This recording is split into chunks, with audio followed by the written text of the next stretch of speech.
Assalamu alaikum. Hello, dear student. Welcome to Finance and Banking class. I am Nasir Farooq, lecturer at Greenfield School and College. I am going to take a mathematics problem class. The chapter name is Risks and Uncertainty. It is basically a theoretical and mathematical based chapter.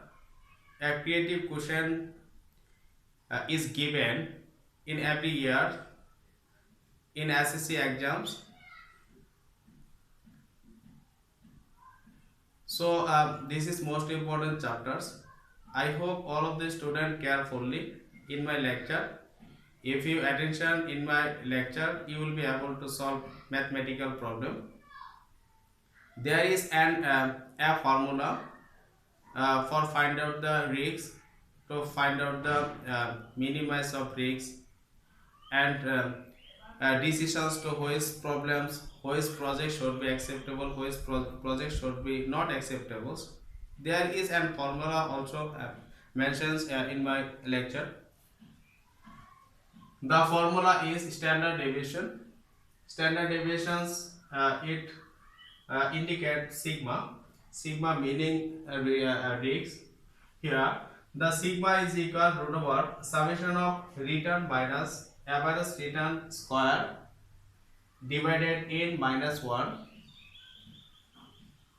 It is noted that the sigma indicate total risks, percentage of risks, and here the summation meaning sum of total return, sum of total data. It's called summation. Here another topics, important topics is n. N is equal number of year. So I hope all of the student can understand in this formula. Without this formula, you cannot possible to find out the risks, find out the percentage of risks, and you cannot possible to give the right idea which project should be acceptable. For calculations, for find out the risks, at first we have to pre-calculate a specific table, or we have to following a specific tables which can be help to find out these problems, find out the solve these problems. So we are now we are following a specific table. Also I have mentioned a specific table. There are four columns in a table. First columns also mentions number of year.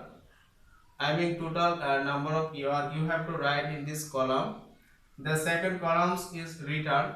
Return also indicate the percentage. The third columns return minus average return. Average returns also there is no given any idea. We have to calculate the average return. The fourth columns is return minus average return squaring. So now we are starting. Now I am starting the solve mathematical problems. Also I have given an example. All of the students please attention this example. Now I read the example. The rate of return, the rates of return for an investors in last 5 years. I mean the expected rate of return in 5 years.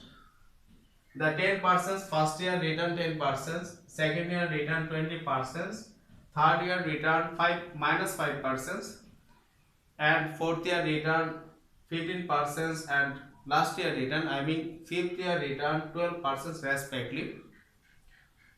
Then you have then calculate the standard deviations. I mean standard deviation or calculate the risks, percentage of risks. So for calculation this mathematicals, this example you have to following a specific tables. Here also we are following the specific tables. The first column is number of year or total years. Here the total number of year is 5 years. So I have now the first year, second year, third year, fourth year and fifth year. So total number of year is 5 years. Then return. First year return. We are the following the example. First year return in 10%. So we write 10%. Also here mention the 10 percentage. So we don't use the percentage from this column. First year 10% and second year return is 20%. Third year return is -5%. So we write -5, and fourth year return 15%, and fifth year return last year return is 12%. So now I write the total return. So total we find out the total return is 52%. From total return we can calculation the average total return. We know that average total return meaning when total return is divided by a total number, then we find out the average return. So now I write the average return.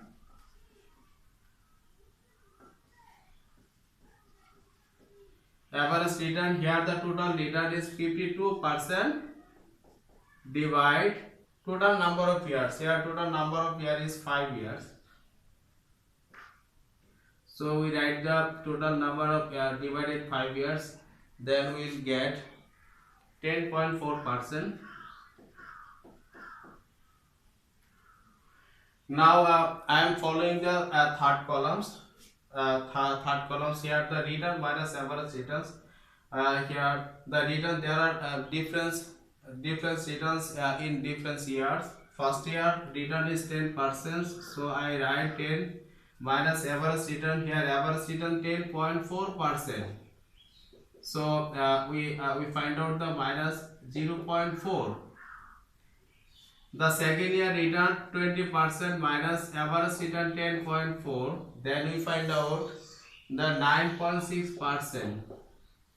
The third year minus 5 minus 10.4%. Then we find out minus 15.4%. The fourth year 15 minus 10.4. Then we find out the 4.6%. The third year 12 minus 10.4. Then we find out the 1.6%. So dear student, I have completed the 3 columns, and now I am going to the I am going to following the 4th columns. You also attention please, it is noted that here the return, third columns return, fourth columns return same, minus same, average return same, but difference is one part. Here is no squaring, but the fourth column is also the mention the squaring. So now I am squaring the results of third columns. Here the minus 0.4 squaring, then we find out the 0.16, 9.6 squaring, then we find out the 19.216, again minus 15.4 squaring, then we find out the 237.16, 4.6 square, then we'll get 21.16, and 1.6 square, then we'll get 2.56. So this is the last step to find out the summation of return minus average returns. Here the return minus average return is squaring. So when we sum the 5 years return, then we write the summation of return minus average return. Return minus average return squaring is equal, then we find out the 353.2. 353.2. So dear student, I hope you will be understand the table, calculations of table. Now I put this value in the formula, then we find out the standard deviations value. So now I put this value in the formula. Inshallah, then we will be able to find out the value. Here are the root overs, so I follow the root overs, and here summation of return minus average return squaring. So here we also calculate the summation of return minus average return squaring is equal 353. So I write the 353.2 divided n. N is equals to the number of year. So here the total number of year is 5. So I write the number of 5 minus 1. That's why we'll get 353.2 divided 4.